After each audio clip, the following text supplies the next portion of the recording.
Tumakas si Jacob kay Laban. Ika-31 kabanata. Narinig ni Jacob na ang mga anak na lalaki ni Laban ay nagsasabi, "Kinuha ni Jacob ang halos lahat ng ari-arian ng ating ama.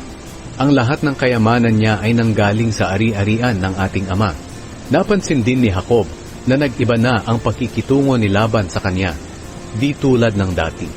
Sinabi ng Panginoon kay Jacob, "Bumalik ka na sa lupain ng iyong mga ninuno, doon sa mga kamag-anak mo, at makakasama mo ako."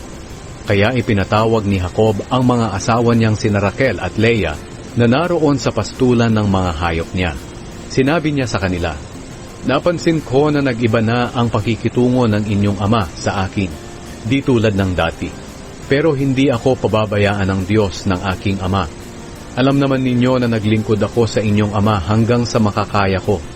Pero dinaya pa niya ako. 10 beses niyang binago ang kabayaran ko.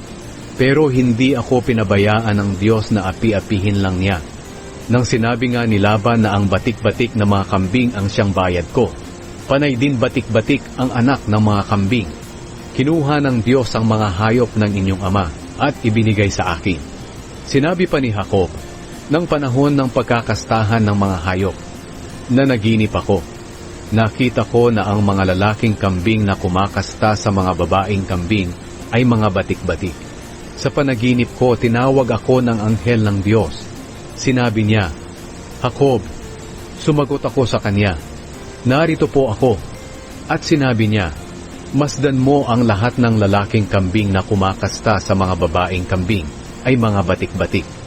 Ginawa ko ito dahil nakita ko ang lahat ng ginagawa sa iyo ni Laban. Ako ang Diyos na nagpakita sa iyo roon sa Betel, sa lupain kung saan binuhusan mo ng langis ang bato na itinayo mo bilang alaala. At doon ka rin nangako sa akin. Ngayon maghanda ka at umalis sa lugar na ito, at bumalik sa lugar kung saan ka isinilang." Sumagot si Raquel at si Leah kay Jacob, "Wala na kaming mamanahin sa aming ama. Ibang tao na kami sa paningin niya. Ipinagbili na kami at naubos na niya ang perang pinagbilhan namin. Ang lahat ng yaman na binawi sa kanya ng Diyos at ibinigay na sa iyo ay maituturing namin na mamanahin namin at ng aming mga anak. Kaya gawin mo ang sinabi sa iyo ng Diyos." Naghanda agad si Jacob para bumalik sa Kanaan, sa lupain ng ama niyang si Isaac. Pinasakay niya ang mga anak niya at mga asawa sa mga kamelyo. Dinala niya ang mga hayop niya at ang lahat ng ari-arian niya na naipon niya sa Padan-aram. Nagkataon naman na umalis si Laban para gupitan ang kanyang mga tupa, at habang wala siya, kinuha ni Raquel ang mga Diyos-Diyosang pag-aari ng kanyang ama. Niloko ni Jacob si Laban na Arameo dahil hindi siya nagpaalam sa pag-alis niya. Nang umalis si Jacob, dala niya ang lahat ng ari-arian niya. Tumawid siya sa ilog Euphrates at pumunta sa bundok ng Gilead. Hinabol ni Laban si Jacob. Nakalipas ang 3 araw bago malaman ni Laban na lumayas sina Jacob. Kaya't hinabol niya si Jacob kasama ang mga kamag-anak niya sa loob ng 7 araw. Naabutan nila sina Jacob doon sa bundok ng Gilead. Nang gabing iyon, nagpakita ang Diyos kay Laban na Arameo sa panaginip. Sinabi ng Diyos sa kanya, "Huwag mong gagawan ng masama si Jacob." Nagtatayo noon si Jacob ng tolda niya sa bundok ng Gilead nang maabutan siya ni Laban. At doon din nagtayo sina Laban ng mga tolda nila. Sinabi ni Laban kay Jacob, "Bakit ginawa mo ito sa akin? Bakit mo ako niloko? At dinala mo ang mga anak ko na parang mga bihag sa labanan. Bakit niloko mo ako at umalis nang hindi nagpapaalam sa akin? Kung nagsabi ka lang, paglalakbayin pa sana kita ng may kagalakan sa pamamagitan ng tugtugan ng tamburin at alpa. Hindi mo man lang ako binigyan ng pagkakataon na mahagka ng mga apo ko at mga anak bago sila umalis. Hindi maganda itong ginawa mo. May dahilan ako para gawan ka ng masama. Kaya lang binalaan ako kagabi ng Diyos ng iyong ama na huwag kitang gagawan ng masama. Alam kong sabik na sabik ka ng umuwi. Pero bakit ninakaw mo ang mga Diyos ko?" Sumagot si Jacob sa kanya, Hindi ako nagpaalam sa iyo dahil natatakot ako na baka pilitin niyong bawiin sa akin ang mga anak mo. Pero kung tungkol sa mga nawawala ninyong Diyos-Diyosan, kapag nakita niyo ito sa kahit sino sa amin, parurusahan siya ng kamatayan. Sa harapan ng mga kamag-anak natin bilang mga saksi, tingnan niyo kung may pag-aari po kayo rito na nasa amin, at kung mayroon ay kunin niyo.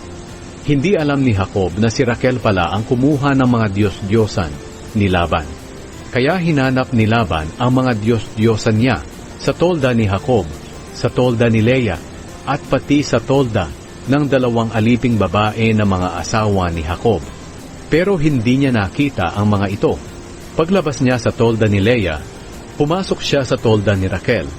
Pero naitago na ni Raquel ang mga Diyos-Diyosan sa lalagyan na ginagamit ng upuan sa pagsakay sa kamelyo, at inupuan niya. Hinanap ni Laban ang mga Diyos-Diyosan sa tolda ni Raquel, pero hindi niya ito makita.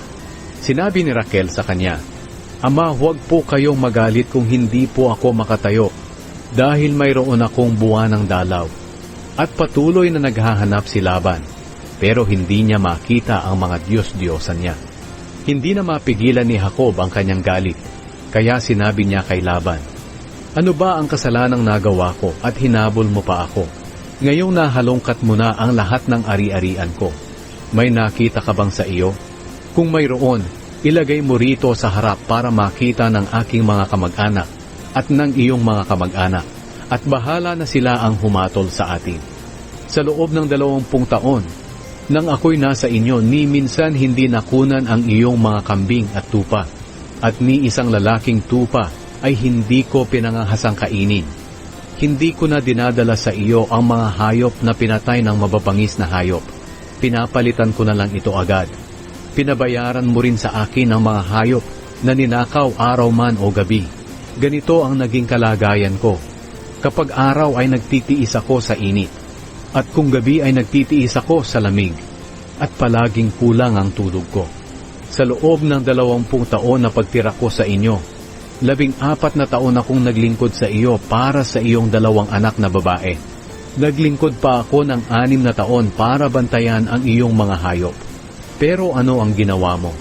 10 beses mong binago ang pagbabayad mo sa akin.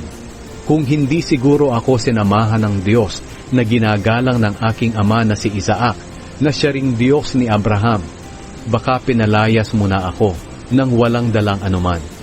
Pero nakita ng Diyos ang paghihirap ko at pagtatrabaho, kaya binalaan kanya kagabi." Ang kasunduan ni Jacob at Laban. Sumagot si Laban, "Ang mga babaeng iyan ay anak ko, at ang mga anak nila ay mga apo ko, at ang mga hayop na iyan ay akin din. Lahat ng nakikita mo ay akin. Pero ngayon, ano pa ang magagawa ko sa mga anak at apo ko? Ang mabuti siguro gumawa tayo ng kasunduan. Magtayo tayo ng batong magpapaalala sa atin at magpapatunay ng kasunduan natin." Kaya kumuha si Jacob ng malaking bato at itinayo niya ito bilang alaala. Pagkatapos inutusan niya ang mga kamag-anak niya na magtumpok ng mga bato, at kumain sila roon sa tinumpok na mga bato. Pinangalanan ni Laban ang tinumpok na mga bato na Jegar sa Haduta, pero pinangalanan ito ni Jacob na Galeed. Sinabi ni Laban, "Ang mga batong ito na tinumpok ang magpapatunay sa kasunduan nating dalawa." Ito ang dahilan kung bakit pinangalanan itong tinumpok sa Galeed. Tinawag din iyon na Mizpa, dahil sinabi pa ni Laban, "Naway ingatan tayo ng Panginoon sa ating paghihiwalay. At kung hindi mabuti ang pakikitungo mo sa mga anak ko, o kaya'y mag-aasawa ka pa ng iba, alalahanin mo na kahit hindi ko man ito nalalaman, ang Diyos ang magpapatunay ng kasunduan natin." Muli pang sinabi ni Laban kay Jacob, "Narito ang tinumpok na mga bato, at ang bato na alaalang magpapatunay ng kasunduan natin. Ang mga tinumpok na batong ito at ang bato na alaala ang siyang magpapatunay ng ating kasunduan, na hindi ako lalampas sa tinumpok na mga batong ito para lusubin ka, at hindi ka rin lalampas sa tinumpok na mga batong ito at sa bato na alaala para lusubin ako.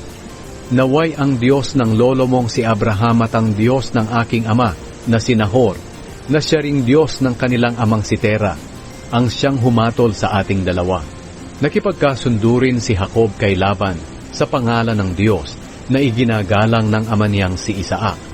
Naghandog si Jacob ng hayop doon sa bundok at tinawag niya ang mga kamag-anak niya para kumain. Kinagabihan, doon sila natulog sa bundok. Kinabukasan, maaga pa ay hinagkan ni Laban at binasbasan ang mga anak at apo niya at umalis siya pauwi.